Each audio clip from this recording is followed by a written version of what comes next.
V svoji knjigi Izvirom verstev, ki jo imamo pred seboj, avtor Julien Ries poseže nazaj k najstarejšim sledovom o človeku. Danes raziskovalci poglobljeno preiskujejo pomen teh odkritij.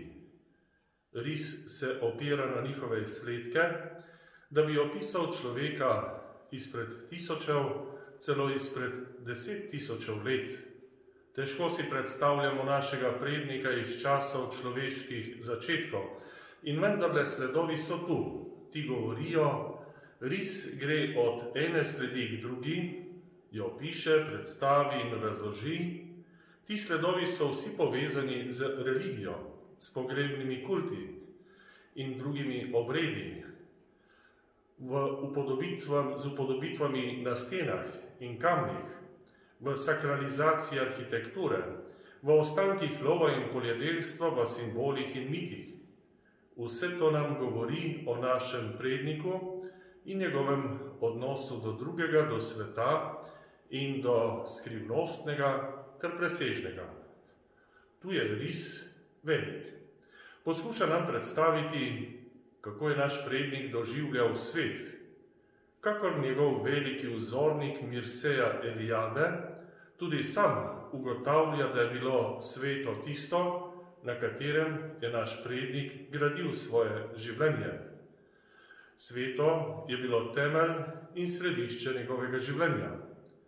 V svoji knjigi poskuša Ries opisati in opredeliti vlogo in moč svetega v življenju našega prednika, v religijah pred nastankom monoteizmov. Monoteizmi, v katerih človek živi danes, so le vrh ledene gore, ki je potopljena globoko v skrivnost. O tej skrivnosti Ries govori. Človeštvo se je rodilo iz religije. Juliana Riesa, zgodovinarja in antropologa religij, so ocenili kot največjega poznavalca religij v našem času. Papež Benedikt XVI. Ga je povzdignil v kardinala. Po njem se imenujeta dve središči za raziskovanje religij.